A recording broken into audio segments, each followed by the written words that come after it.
Was Stella. Stella is the eldest of the 4 girls who were born by Mama Rosina. Stella is back in the village comforting the old man, Muzei, Mr. Ivudria. And this followed Stella. And then after Konzi is Rose. Rose is works in Arua. And then followed by Evelyn. Evelyn is my baby sister. She literally grew up in my hands. Many years ago, Mama Rosina said, look, this one is your daughter. So she's not only a sister to me, but she's literally like my daughter. She grew up in this house, and she's now a CPA, a senior accountant working with a Japanese accounting firm. They audit all the projects that are under the Japanese government and investments. She will give us more details when she has a chance to talk. And she's not alone. On my extreme right is Edward.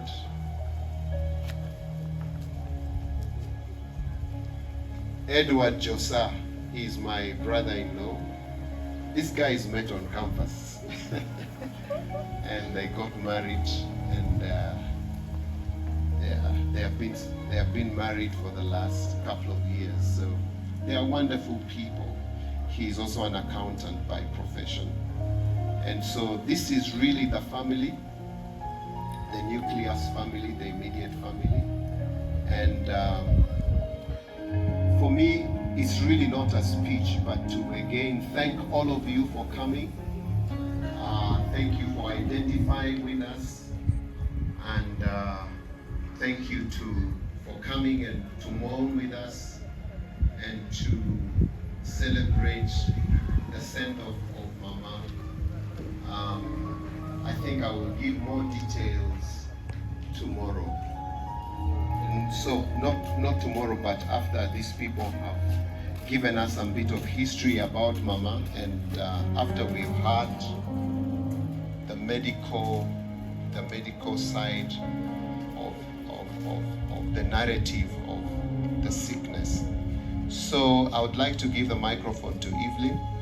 Evelyn, please give us a eulogy about Mama. I hope you remember the words. Good evening, everyone. Thanks for coming, and thank you for standing with us. My name is Evelyn, and I'm the last daughter of Mama Rosina. Mama passed on yesterday in the evening around such a time.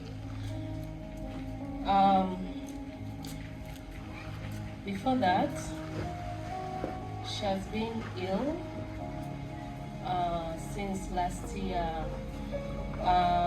From the last half of last year, she's been diagnosed from Moyo Hospital. She first went complaining of how ill she was, and then when she went to the hospital, they were able to do a minor surgery because she complained of the breast paining, and they had to remove a sample which was taken to Arua for laboratory check. Thereafter, around November, they brought back the sample confirmation that she has cancer of the breast.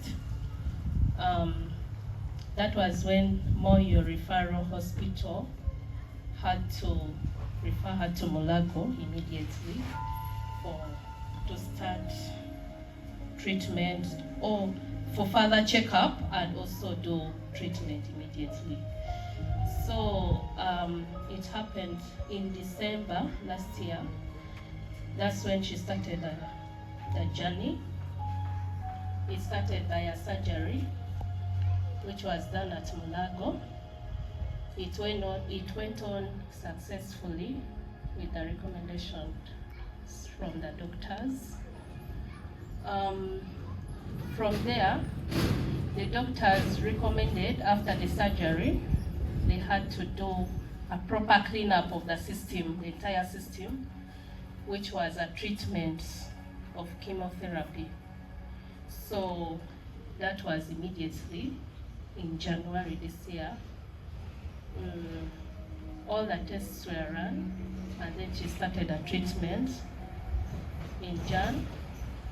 It was meant to be once a month, that was every 3 weeks. We take her for a treatment. And the treatments were well. I was actually staying with her all this time. And from the first chemo, there was no effect. She did well. Actually, Dr. Miriam was really shocked at her age. She did so well. Sorry, I didn't mention the age at first. She died at 79. She was born in 1946 and died on 25th April 2025. So, coupled with the age, that response, that positive response to the medicine was not expected, but she did well. The second one, the third one. So the fourth one was on April 10th, which she went and did. We actually walked with her. She was fine. She would tell me, you leave me, I can walk alone. So whenever you go for the chemotherapy, it's not an hours thing. You go for the whole day. Like they put drips on you and you stay like for the whole day. So you can go to the washrooms and so forth. So she will be like, I can go alone. She would go, me, I would sit there and just monitor. She was fine, finished, came home. She was okay, she ate food. Second day, she was somehow. So me, I thought it was the chemo effect had started, because all other people like who would meet with at Mulago would tell us their stories. Me, they did it to me, and this is how the effect came out. Or they did it to my mom, this is how it came out. Like, you compare stories.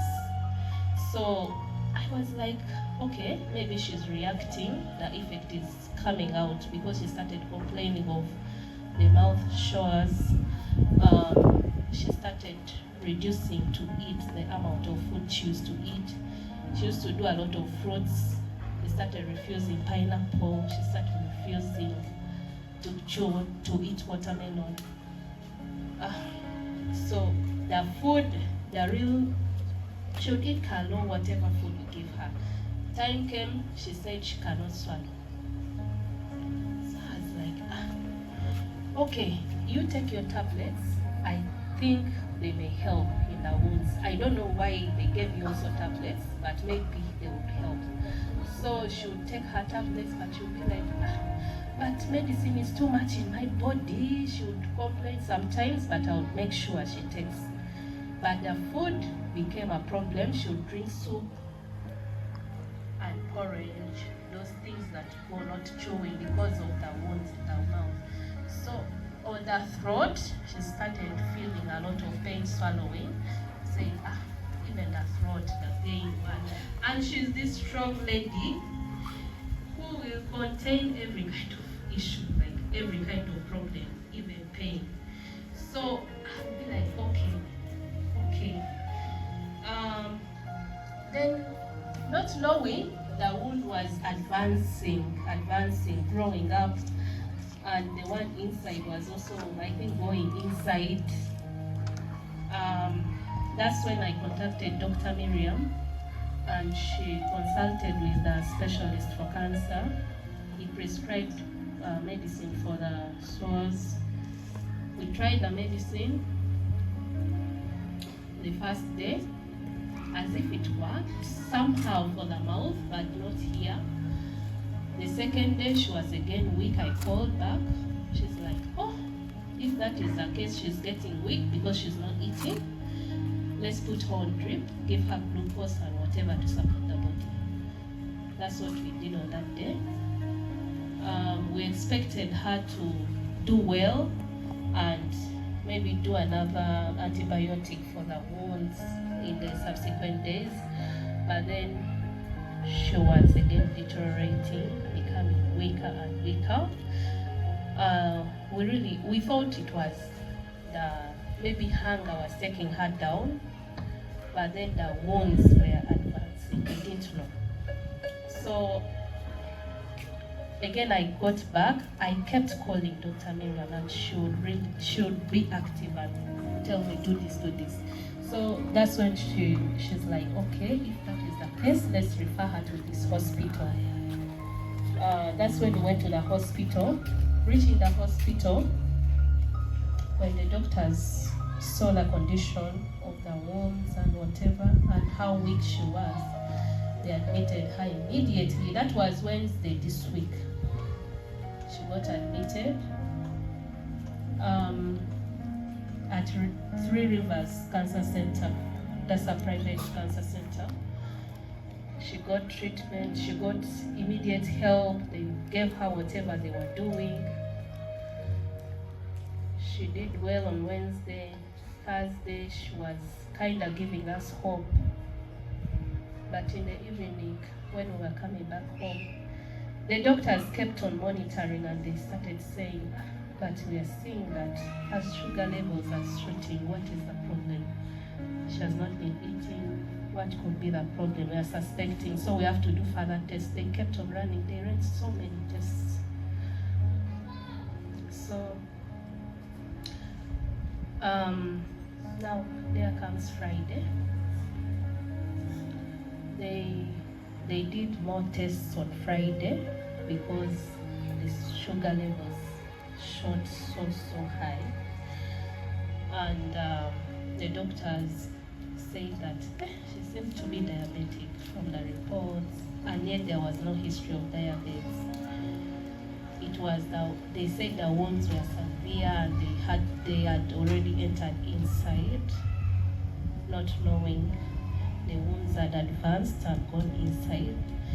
So what they were doing at that time is to fight hard and make sure that the organs are not affected, because infections kept carrying everything now all over the body. So that was the situation they were trying to arrest on Friday, yesterday. Yeah, they tried their best, but around this time, she couldn't make it.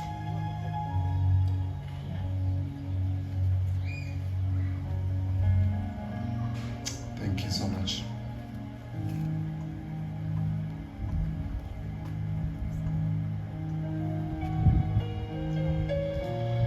Okay, thank you so much, friends, for coming. Evelyn has given a very elaborate report concerning Mama's medical issue. But before I add on something small, I would like to appreciate our other family members who are here with us. From my side, my niece Dora Sendagile. That's Dr. Dora Sendagile. She has lectured at Chambogo University and taught accounting for so many years. And our brother, the eldest of us, we are how many siblings? Yes, Georgie is the older, the firstborn person, and Georgina is the oldest one. So we are grateful to see you here, our friends. God has already introduced Pat and Arthur and Pastor Okelo and Pastor Frank Wycliffe. We are so glad to see you, and the big altar family. You know, every Saturday for us here we've been having an altar prayer, so we got an extension of the family. So I see so many of you here, and when I look at your faces, we really feel encouraged. We thank God for you and thank you for coming. So let me add something small on what Evelyn has already said. Yes, Mama got diagnosed with breast cancer, and I came to learn about it towards the end of last year.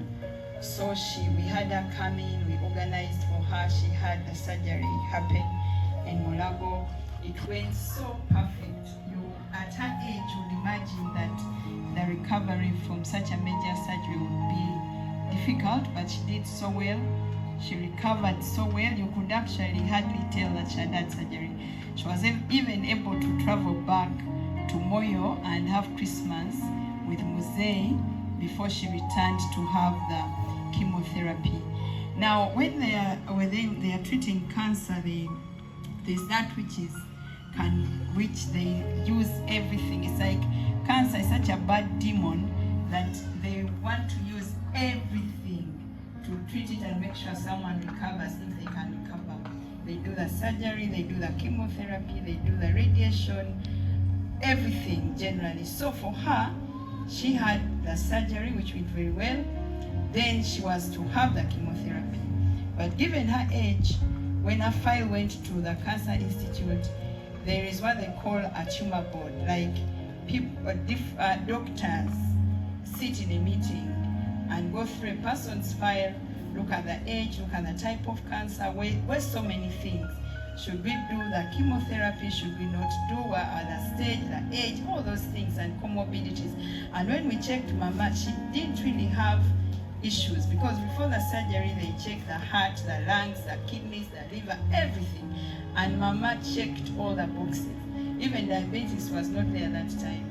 So when her file went, they went through, and then the doctors decided, okay, putting everything together, benefit risk ratio, let her have the chemotherapy. So Mama starts the chemotherapy. My shock about Mama was that every round of chemotherapy, I would ask Evelyn, and Evelyn would say, Mama's appetite is perfect. She's not vomiting, she's not weak, she's not sick. And I would be surprised, because our very Mama went through the same. She had CF breast, that was about 2014. And she had the surgery, she had the chemotherapy. And every round of chemotherapy, she would be so weak. And she was here. I would put drips for the first 3-4 days, then she recovers, goes back, and she completed the 6 rounds. At round 4, just like Mama Evelyn, she got those wounds. I remember she called when she was in too much pain. I had to go and spend a night with her at home. But she got out of it just with the sprays, the same things we were using for Mama. She got out, she finished the 6 courses. She also had the radiation on top of that. By the grace of God, she's alive. This is about 11 years post-diagnosis of cancer breast. So for Mama Evelyn, I saw this and I thought, it's the same trend. I mean, and for her, she even did much better, because she never went on any drips after the 3 rounds of chemo. She was strong, and we visited one time, and she looked okay, apart from her hair falling off. She was fine. Evelyn was cooking all the nice local dishes of Moyo, and she was enjoying her food, and we had a good time. So nothing prepared us for what happened. And when Evelyn reached out talking about the wounds, I just thought, okay, just like Mama, she had the wounds and the sprays and everything. But then when she said she's weak, I began feeling that maybe this is a bit more serious, and indeed it was. So we thought, okay, take her to the clinic. They put some drips and whatever. And by afternoon, Evelyn was saying, Mama feels better. I think we don't have to go to hospital today. But the following day, when she kept saying that she's still weak, even after the 3-4 days of treatment, I realized that, okay, maybe we go to hospital, which we did.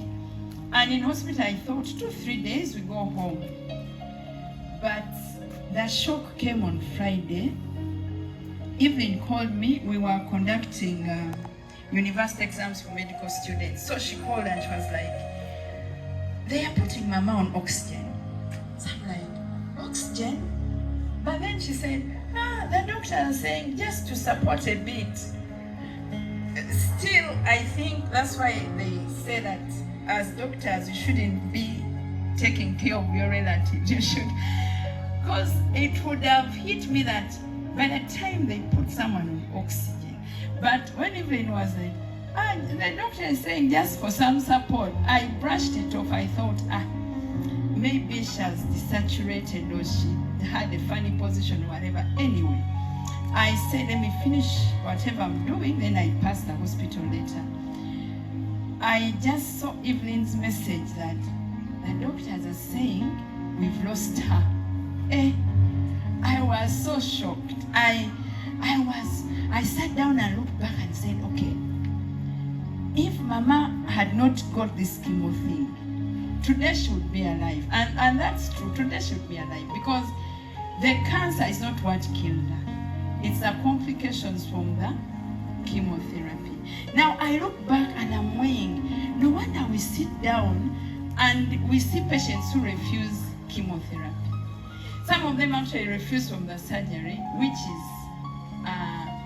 which is sad, because sometimes by the time they accept, it's too late to do the surgery. But then now, from this experience, I've learned now I'll go a bit slow when patients refuse chemotherapy, because they do quite a lot refuse. But anyway, as we've heard from the word, it's like the appointment of death comes. God numbered our days. People have gone through the same thing and they have done well. Like our mom did well and she pulled out and she's still alive. So the days God has given us, we don't know. And how we will go, it's only Him who determines. But I would like to appreciate these girls and Josa, and because they were direct with Mama. Evelyn stayed with Mama. Actually, when she was starting chemo, I told her that Evelyn, chemo is a very long journey. You can stay with Mama and also bring her to stay here sometime, because it's a long journey. Mama was used to being in the village with Papa and the environment is different. So I was like, you can bring her around for some time and take her back. But Evelyn had not reached that point of feeling Mama should come around. She was managing very well. And Aya was always there, sleeping by the bedside of Mama.